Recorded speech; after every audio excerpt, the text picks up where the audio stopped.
மாவட்டம் திருச்சி விருப்பமனு கொடுக்கறதுக்காண்டி அம்மா இடத்துக்கு வந்திருக்கிறோம். நாங்கள் எல்லாரும் சேர்ந்து நாங்கள் நிறைய பேர் வந்திருக்கோம். திருச்சி தொகுதிக்கு அம்மாவுக்காண்டி கட்டுறதுக்காண்டி வந்திருக்கோம். சின்னம்மான்னு எல்லாருமே வர ஆரம்பிச்சிட்டாங்க. சின்னம்மாட்ட தான் வருவாங்க. பாருங்க, நீங்க பாத்துக்கங்க, எழுதி வச்சிருக்கீங்க, எல்லாருமே வருவாங்க. சின்னம்மா தான் அடுத்து முதலமைச்சராக கொண்டு வர்றதுக்கு நம்ம ஏற்பாடு பண்ணுவோம். முதலமைச்சர் வருவாங்க கண்டிப்பா.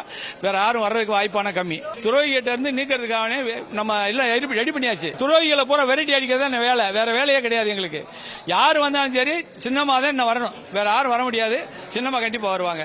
என் பெயர் முத்துலட்சுமி, கோவை மாவட்டம் தெற்கு கிணத்துக்கடவு சட்டமன்ற தொகுதியிலிருந்து வந்திருக்கேன். நான் அம்மா மக்கள் முன்னேற்ற கழகத்தில் மாவட்ட இளம்பெண்கள் பாசறை செயலாளராக இருந்தேன்.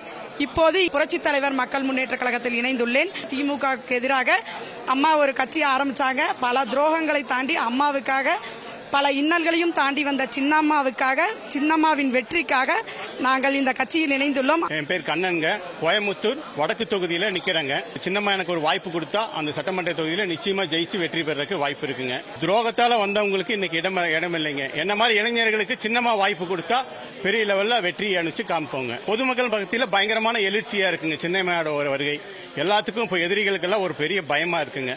சின்னமா வந்துச்சுன்னா இப்ப வாய்ப்பு கொடுத்தாங்கன்னா இளைஞர்களுக்கு பெரிய வெற்றியா இருக்குங்க. இதுல மாண்புமிகு புரட்சித் தலைவர் மற்றும் புரட்சித் தலைவி அம்மா அவர்கள் வழியில் வந்த கழக பொதுச் செயலாளர் அம்மா அவர்கள் துவக்கி இருக்கின்ற இந்த இயக்கத்தை எங்களை போன்ற தொண்டர்கள் முழு மனதுடன் வரவேற்கிறோம். ராமநாதபுரம் மாவட்டத்தில் கழக பொதுச் செயலாளர் சின்னம்மா அவர்கள் நிற்க நான் மனு செய்திருக்கிறேன். அவர்கள் சார்பாகவும் என் சார்பாக என் பேரிலையும் நான் மனு செய்திருக்கிறேன். அம்மா நின்றா எங்களுக்கு கோடான கோடி நன்றியை தெரிவிக்கிறோம். அப்படியும் இல்லை, என்னை போல எளிய தொண்டனுக்கு ஒரு வாய்ப்பு கொடுத்தால் அந்த தொகுதியை ஐயா அவர்கள் பூமியில் நான் சிறப்பு தேடி கொடுப்போம் என்பதை அன்போடு தெரியப்படுத்துகிறேன்.